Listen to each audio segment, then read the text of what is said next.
생각해 보세요. 우리가 하나님을 위해서 하는 일이 정말 전지전능하신 하나님에게 상을 받을 만한 가치 있는 일일 수 있을까요? 거름덩어리인 우리가 하는 행위가 전지전능하신, 우리가 상상할 수도 없는 존재이신 신이신 하나님에게 정말 칭찬받을 만한 가치가 있는 일이겠어요? 개미가 여러분에게 그 어떤 착한 일을 해준다고 해도 여러분이 그 일을 통하여 감동받으세요? 개미가 자기를 살려준 저를 위해서 밥을 짓겠습니까? 빨래를 해주겠습니까? 공부를 도와주겠습니까? 적어도 제게 도움이 되려면 그 정도 일은 해줘야 되잖아요. 적어도 개미가 그 일을 가능하게 할 수 있냐고요. 살림에 보태쓰라고 개미가 저에게 용돈을 주겠어요? 뭘 해주겠어요? 개미는 그냥 개미예요. 구원받은 개미. 개미는 인간의 삶에 유익을 줄 수 없어요. 개미와 인간 그 자체가 완전 다른 영역의 다른 존재이기 때문에 그래요. 인간과 하나님은 다른 존재의 다른 영역의 다른 존재란 말입니다. 제가 개미를 살려준 건 열심히 선행을 쌓고 훌륭한 덕을 쌓아서 훌륭한 개미가 되려고 살려준 게 아니에요. 걔네들이 아무리 훌륭하게 살아봐야 개미예요. 그 개미의 삶에 대해서 저는 관심이 없어요. 그냥 불쌍해서 긍휼을 베푼 거예요. 무조건적으로 불가항력적 은혜를 부은 거예요. 그런데 그 구원받은 개미들이 기고만장해서 그 수많은 개미들 중에서 우리를 선택한 것은 우리가 뭐가 달라도 달랐기 때문에 우리를 구원한 걸 거야. 우리는 저 사망 속의 개미들과는 뭐가 달라도 다른 거야. 그런 생각을 한다고 해보세요. 얼마나 웃겨요. 저는 그 개미들이 뭐가 다른지 모르고 그냥 집은 거거든요. 또 노안이 일찍 와서 봐도 몰라요. 저는 그 개미들이 평소에 어떤 삶을 살았는지, 그 개미들의 미래와 발전 가능성 같은 것, 그런 것은 전혀 알지 못했어요. 그냥 불쌍해서 몇 마리 구해준 거예요. 그런데 그 개미들이 저에게 보답하겠다고 제가 먹는 밥에다가 개미들의 세상에서 가치라고 생각하는 그들의 양식 중에 최고, 죽은 파리, 구데기 썩은 거, 이걸 제 밥에다가 자꾸 얹어준다고 생각해 보세요. 그거는 피해를 주는 거예요. 여러분, 분명히 말씀드리지만 우리가 하는 모든 일은 하나님의 일에 방해만 될 뿐이에요. 우리가 이 세상에서 할 일은 그냥 저들처럼 죽어야 할 나 같은 자를 도대체 왜 살려내신 것일까? 나는 하나님의 일에 그 어떤 도움을 드릴 수도 없는 자고 오히려 하나님의 일에 방해만 되는 자일 뿐인데 왜 또 나에게 사명이라는 것까지 주시는 것일까?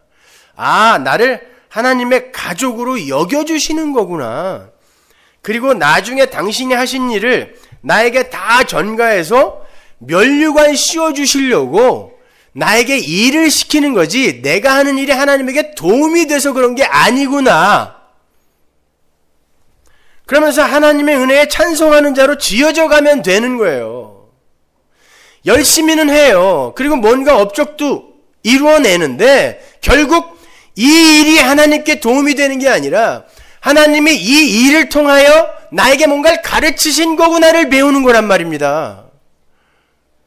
그 일이 내가 하나님을 도와준 게 되면 내가 상을 요구할 권리가 있지만 하나님이 그 일을 나에게 시켜서 그 일을 통하여 나에게 뭔가를 가르치려고 했다면 그 일을 통해 내가 어떤 업적과 공로를 쌓았다 할지라도 내가 무슨 상을 요구할 수 있냐 말입니다.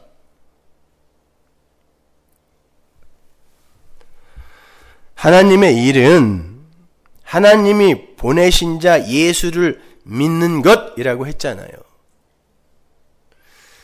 우리가 하는 모든 일은 하나님이 보내신 예수를 믿는 데에 도움이 되는 일이란 말입니다. 그래서 하나님의 일이에요. 우리에게 주어진 모든 일이 다 그걸 목적으로 하고 있는 거란 말입니다. 근데 예수를 믿는 데에 도움이 되라고 우리에게 주신 사명을 성취해내고는 상을 받겠다고요?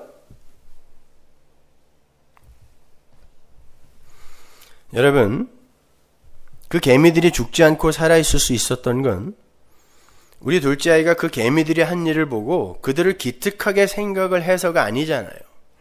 그냥 사랑하는 아빠가 맞고 죽이지 마 하니까 안 죽이는 거예요. 그 개미들이 그 후로 개미들의 세상에서 아무리 착한 개미로 살고 훌륭한 업적을 쌓아도 그건 그냥 개미집 안에서의 일일 뿐이에요. 저는 거기에 아무런 관심이 없어요. 그냥 불쌍해서 긍휼을 베풀어준 어떤 개미들이 그 개미들의 삶을 열심히 살면서 자기들을 구원해준 나라는 존재를 알고 감사하는 마음으로 나를 대적하지 않고 나와 그냥 화목하게 되기만을 바랄 뿐이에요.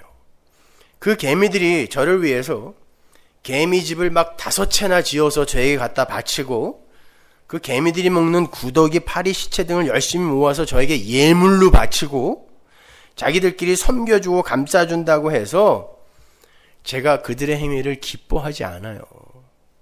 그건 저에게 아무런 가치가 없는 거예요. 솔로몬이 그러잖아요. 내가 아무리 훌륭한 성전을 짓는다고 해도 어찌 하나님이 여기에 거하시겠냐. 상은 이미 그들을 그 개미들의 행렬에서 건질 때 온전한 것으로 그들에게 주어진 거예요. 그걸 상이라고 해요.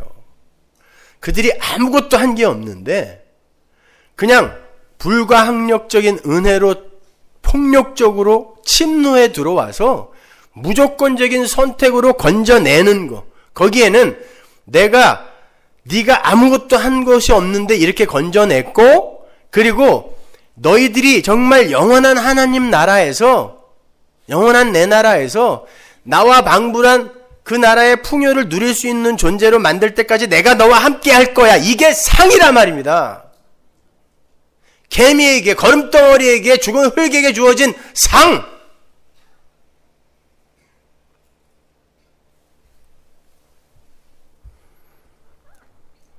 우리가 정말 조심해야 할 것이 바로 이 부분이에요. 우리는 하나님의 긍휼과 은혜를 입고 구원을 받는 순간 우리가 하나님의 수준으로 높아졌다는 착각을 하는 것 같아요. 그래서 만군의 여호와가 요구하시는 것을 일개 피조물들이 해낼 수 있다라고 너스레를 떠는 거예요. 그리고 그 일을 통해서 그 업적과 공로를 통해서 상을 받겠다는 거죠. 그러니까 구원은 은혜로 받고 상은 차별 성과급으로 받겠다는 거예요. 성화론이 그거죠. 구원은 은혜로 받고 상은 내가 한 일을 근거로 차등 있는 성과급으로 받겠다는 거 아닙니까? 이건 구원이 뭔지도 모르는 사람들이에요. 구원은 칭의만을 이야기하는 게 아닙니다. 굳이 나누자면 구원은 칭의, 성화, 영화 전체를 구원이라 그래요. 그래서 구원이 은혜라고 한다면, 선물이라고 한다면 그 전체가 은혜고 선물이란 말입니다. 그런데 칭의는 우리가 은혜로 받고 성화는 우리가 열심히 해내서 영화의 지점에서 차등 있는 존재로 산다? 이게 어디서 나온 이야기냐고요, 도대체가. 성경을 지가 보고 싶은 대로 인본주의적인 관점에서 보니까 다 그렇게 보이는 거예요.